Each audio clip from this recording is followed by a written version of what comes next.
Welcome to Sierra Club Chronicles, environmental justice, corporate responsibility, and activism.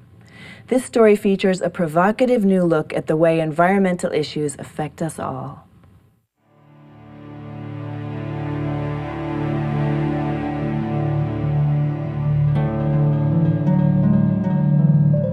New York City's land is so scarce and there's so many competing demands that open space, green recreational space, tends to fall to the bottom. This is a community that's all glass and steel and concrete and pollution. People all over the city suffer from living in the middle of bricks. It's all high-rise, built up, brick building by brick building by brick building. There's no real open space development as such, and people suffer for that. And so we here in the Lower East Side have something that most other people in the city don't have. The community gardens around here are some of the best things that have been done in building in this city in the last quarter of a century. They're all wonderful places, every one of them.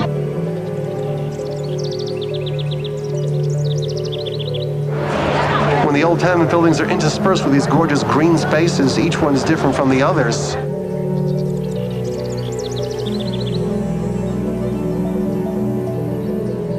The community gardens are in trouble, and so a lot of us are feeling kind of desperate. You've got an enormous demand in the East Village right now for housing that basically is a reflection of the demand that's citywide. I'm a builder. I'm in the business of building. The community garden issue is an issue that I have said for years is really in the realm of our elected officials and our community boards. In big cities in the United States, you have a division between the municipal governments on the one hand and real estate developers on the other. But I think what's happened over these last 6 years is that there's no real distinction at all between real estate developers on the one hand and city politicians on the other. It's virtually the same thing. I feel pain in my chest. I feel pain because I'm going to lose something that I love the same way that I love one of my child. It's something that grows, you know. And I see it grow, see it the way that it's now. And they're going to take the garden. If they destroy the garden, I don't know. I don't know what we do. I don't know what we do. I work hard here.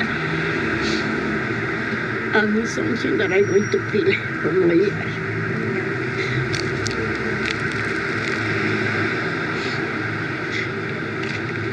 I can speak no more. Citizens saw the opportunity to create open space out of the abandoned lots that the city had taken over for tax foreclosure, but really had done nothing with, hadn't even maintained properly, and that just became garbage-strewn magnets for crime, drug dealing, and all sorts of unattractive, dangerous uses. So citizens did what we exhort citizens to do, which is to pull themselves up by their bootstraps, take initiative and improve their communities. They, at their own expense, sweat equity was invested in clearing these lots of truckloads of debris, then planting them and creating little oases that were green and safe and places where children wanted to come and play, where seniors want to sit and enjoy the hot weather months. These gardens thrived in New York City for many years under the Green Thumb program. And the city had basically decided that the gardens were valuable. The gardens have created a community unlike anything I've ever seen. People worked together and got to know each other in a way that never really existed before. The gardens are completely interracial. A lot of what attracts community gardens are the people that have done it, the Southern blacks, the Dominicans, the Puerto Ricans, the island people that are used to farming, the Mexicans that are used to farming in their homeland. They tend to gravitate towards community gardens because they know about farming. And we New Yorkers just go along for the ride because you learn so much. I've learned so much being in this garden from Mexicans, the Dominicans, and the Puerto Ricans. They are promoting a level of integration that you simply don't see in other parts of New York City. You're not judged on the color of your skin. You're not judged on your language. You're not judged on how much money you make. Here, you're just one common person.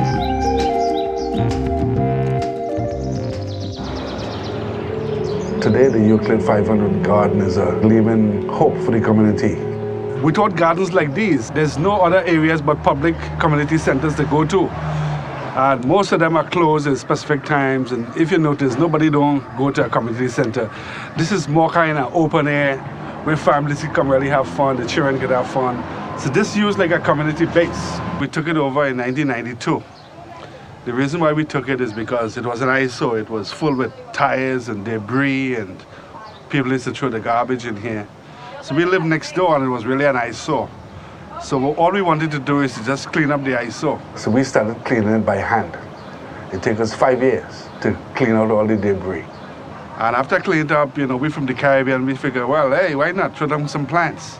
With each group that comes in, there are social issues that they bring to the forefront. And that's why community gardening is so important, because you hear, you listen to what the new immigrants have to say. Their need for housing, their need for education, their need for health, okay, their need for jobs. All this that you hear in the garden, and what better place for the gardens to be a network to get those people help. I think it's vitally important in a city like ours for we taking the time to teach little children about planting and caring about crops and flowers and and trees and what they need, because the environment will sustain us into the next generation. And if we keep destroying the environment and not teaching the children how to plant and how to care, we're in trouble for the next 10, 20 years. We need connection with nature to live and thrive. It's interesting that we refer to a place that is entirely full of concrete and brick as sterile. Sterile is the opposite of living. In low-income communities of color, there are very few opportunities to create large parks like Central Park. In fact, that's true just about everywhere in New York City. Most of New York City's 59 community districts have less than the recommended open space ratio of 2.5 acres per 1,000 residents. And that figure drops dramatically when you're talking about low-income communities of color, especially ones that have mixed-use areas. A lot of us can't go to the Hamptons, okay? We can't get on a plane and escape to the Caribbean. So the gardens is a way that people can get close to nature. I think as citizens of New York City, taxpayers, I think that we should demand some sort of open space, because it's not like a housing versus open space issue. It's, community garden issue. It's working hands in hand with that. You need housing, but you need an open space as well. You don't want to be surrounded by a concrete jungle. You want to be surrounded by affordable housing as well as an oasis of plants and vegetables. We're now in this very, very heated up market where the demands for raw land and the demands to produce housing are extraordinary. And we're happy to be able to be a part of that. And we're also happy to be able to provide affordable housing in the course of doing this. The argument is that the poor people need the housing, but then you look at what's being built, for instance, on this garden, on Esperanza Garden. They're building a project which is typical of the way that they're developing buildings these days, housing these days, and it's called 80-20 housing. 80% of the units will be market rate rentals, 20% will be low income.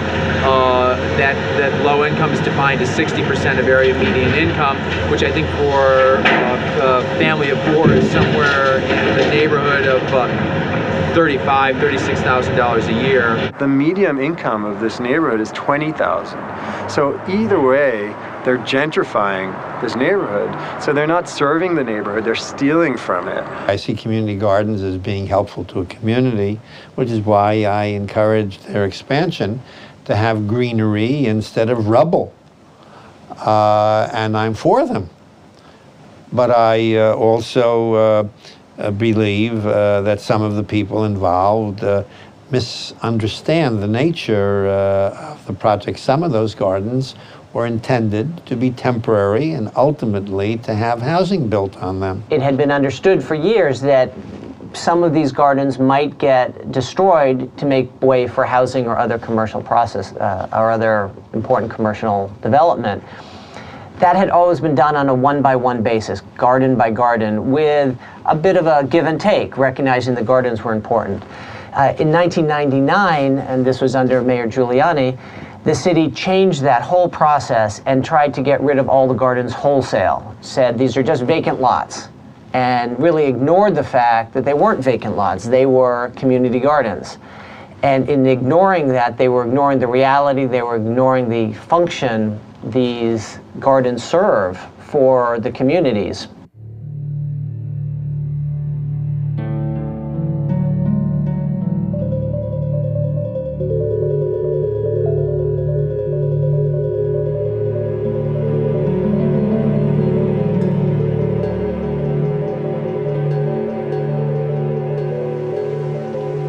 Our garden is unfortunately in a very difficult legal situation right now. The mayor of this city, Mr. Giuliani, is after us and has made deals with a big-time real estate developer who wants to demolish our garden. And as things stand now, we may very well have run out of legal challenges, and our garden could very well disappear in the space of less than a week from now. I've been involved in the Jardín de la Esperanza, which is across the street from me, for 22 years, ever since the first day that it started. In fact, I was one of the people who started, along with Alicia Torres and her family, and we've worked together closely for more than 2 decades now, and turned our Esperanza garden into, I think, as good a garden as any around here, maybe even better in some ways. I say maybe something grow here. I plant some tomatoes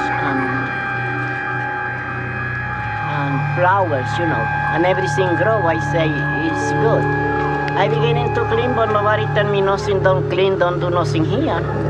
But clean, and when I open my eyes, I have this beautiful garden. And I have grandchildren, great-grandchildren. My boys that was small and grow here. Well, a lot of people, you know, that we have in this garden. A whole generation of kids has grown up in that garden, and they are all going to be kicked out in the street, possibly in the space of a week from now. I'm Charles Lowy. I'm usually here in UKID 500, and UKID 500 is one of our gardens in the East New York Coalition, of which I'm the president. And the coalition is a member of the New York City Coalition. Last year we had 1,100 pounds of tomatoes. That's what we donated. So we probably had a couple hundred pounds more than that. There's no way to keep track because as we pick in, we give in. What happened? When we saw so many tomatoes, what we call City Harvest, who is a really well-respected agency in feeding the hungry, and they kindly came over, they took all that we wanted. And that's how we food pantry kind of come together. We started at about 3,000 pounds of food. Now we're up to about 20,000 pounds of food. So we're growing. We're going by leaps and bounds. In addition to the tomatoes, we had 1,100 pounds of cucumbers, all different sizes. And then we have fruit trees on the side. We have apple trees. We have cherries right now. We have pears. We have tremendous amounts of peaches and plums. What we grow for ourselves is Scotch bonnets. These are very, very hot peppers. These come from the Caribbean. These are 100 times hotter than jalapeno. So just picture that. If you can't handle it, you don't even touch it. We usually give out food from our harvest, and whatever harvest we have, we give it out to the neighborhood. We give out bags of food to about 200 people in this line. And when you tally the family makeup of all of these people, we're giving out food to anywhere from 700 to 800 people every week. I have a family of 3 of us, and I know we got to survive because it's not easy surviving, definitely paying bills on top. I didn't realize that little bit of stuff in them bags would stretch that far. My children, my brother, my mother, my sister, my nieces, my nephews, we all eat from this food. Sometimes it's hard for us to get food, and we get food stamps and it's not enough. So we come here and they help us out. And we're gladly appreciated for it. We have plenty of food to give away. Plenty of food. It's amazing. The average item of food on an American plate travels 1,500 miles to get there. Grapes from Chile, avocados from California, you name it. What happens when oil is $90 a barrel? What happens to the price of food? If we don't have locally sourced food and a supply system to get food from the country where it's grown to the cities where it's eaten, we're really going to be in a deep crisis. Urban gardening is critically important, and some cities recognize that. Chicago has an urban gardening and food production program. New York City needs to get on the program, because if we don't, we are really going to have major problems in the city. It's remarkable how much of our food needs we actually could meet out of our own gardens. In the former Soviet Union, most people actually ate what they grew in very tiny garden plots.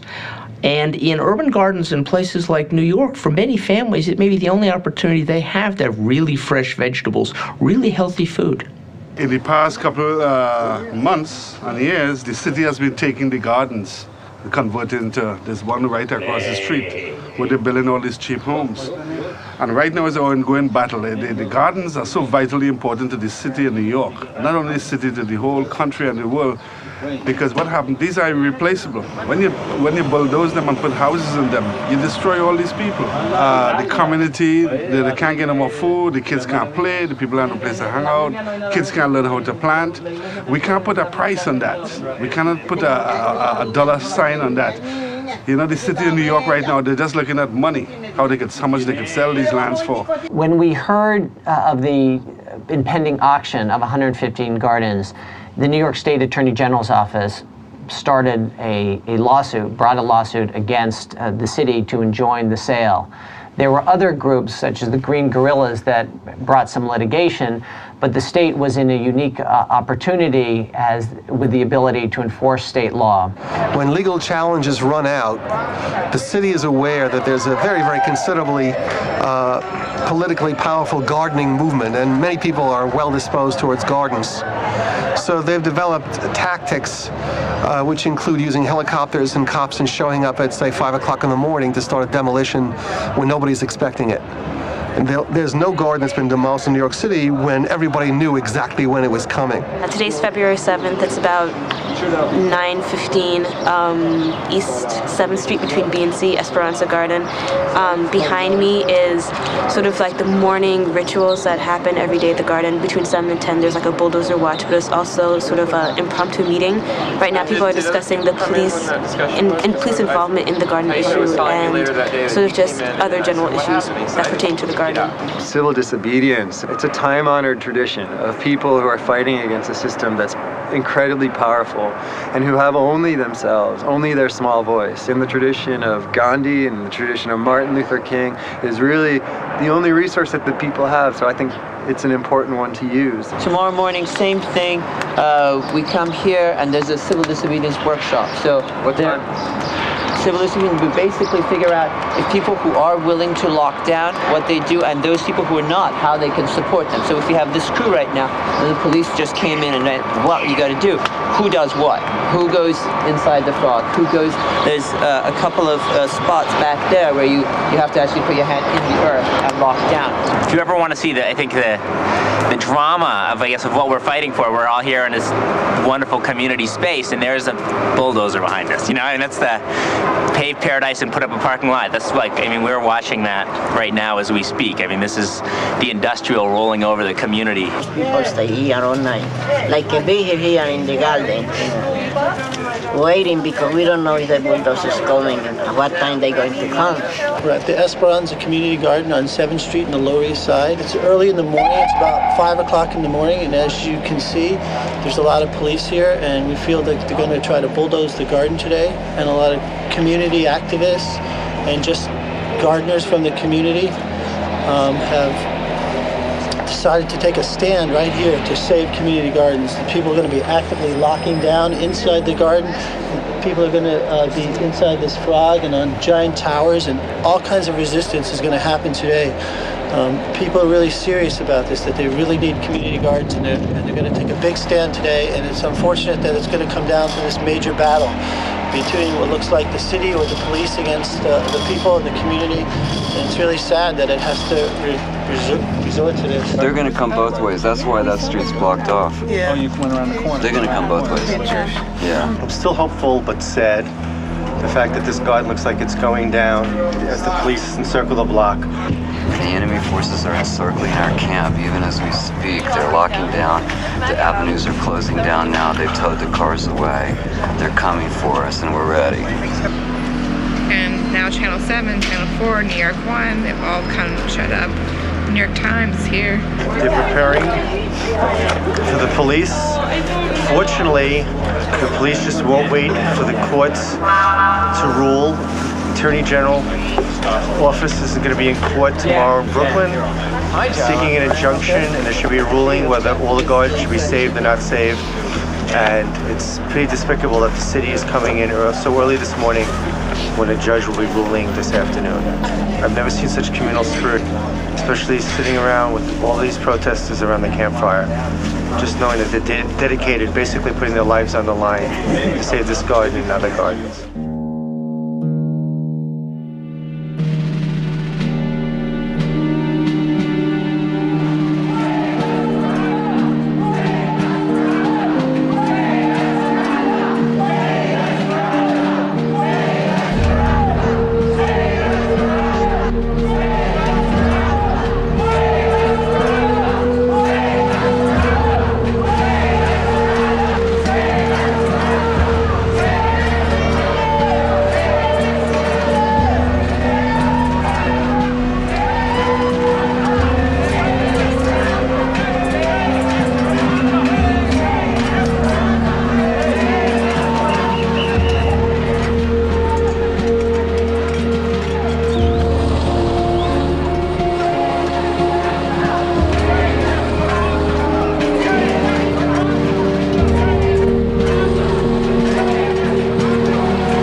I watched that go from a junkyard into a beautiful garden with fruits and stuff in there growing around, and like I said, you know, it's just the power of the people with money. That's the way I see it. I just thought it was so tragically short-sighted. People who know the price of everything and the value of nothing, that's what was going on. They really did not see the incredible value that those gardens gave to the city of New York. The good news in that story, I suppose, is that the fact that the city was willing, in fact, and did, bulldoze the Esperanza Garden while we were going to court within minutes, made it clear to the judge that nothing short of a court order would stop the city from bulldozing further gardens. There was no opportunity for further negotiations or discussions or good faith agreements. What was needed was a court order. That court order was later upheld on appeal and remained in effect for several years until we were able to negotiate a global settlement. Green space is a critical part of the urban environment, and there is room to provide additional housing and additional green space. And in fact, we shouldn't be providing additional housing without providing additional green space. There are a group of New Yorkers that have dedicated themselves to their communities and to improving the quality of life in the city of New York. And we're here to support them, to support their efforts to build better, more livable communities. The city of New York has recently acted in the very worst way when it came to these community gardens. Instead of recognizing how much they contribute to property values and the quality of life in New York, the mayor, for reasons that are not entirely clear, has simply decided to bulldoze these lots and without regard to the impact that it has on neighborhoods. We think it's time for a better approach. The legislation that we're introducing at the next council meeting will set up a comprehensive plan to identify where the community gardens are, to make sure that they are recognized by the city of New York as community gardens, to return them to the very successful Green Thumb operation that the city was justifiably proud of for many, many years. For years, we've been fighting the fact that we are not just vacant lands, but we are part of the infrastructure of New York City. We are the culture, we are the voice of the city, we are the people.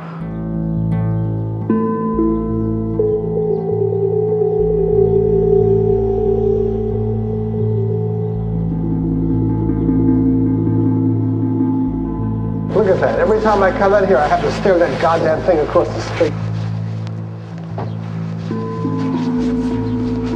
A building was built by destroying the garden, and they named the building Eastville Gardens. It's 5 years gone, and it's never going to come back. You can't go back. If we lost Esperanza, it probably was in some part responsible for slowing down the process of garden demolition throughout the city, and probably helped to save a lot of gardens around here that would have been lost if there hadn't been such a giant fight and such a well-publicized fight to save Esperanza here. So we lost our beloved garden across the street from me. At least I think we helped to save some of the other ones around here. Esperanza very much helped make it clear that a court order was necessary to preserve the hundreds of other gardens. In a big city, people can feel lost. But the fact is, even in a big city, a single person can make an enormous difference. A single person can begin to assemble 10 or 12 of their neighbors around the vision of a community garden.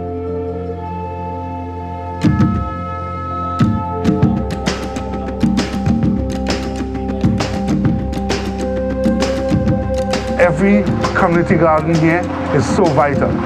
Could we fast forward life 20 years from now, 30 years from now with no community gardens, just housing? We need to look at the long-term impact. But when you have houses after rows of houses, where the children gonna play?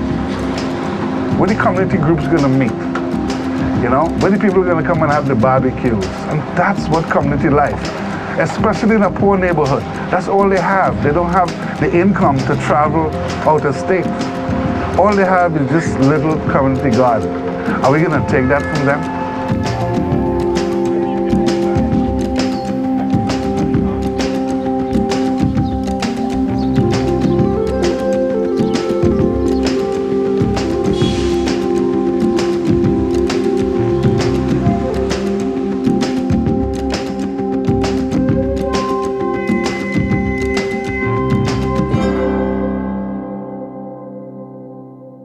For more information on this story and other environmental issues, please visit us at sierraclubtv.org.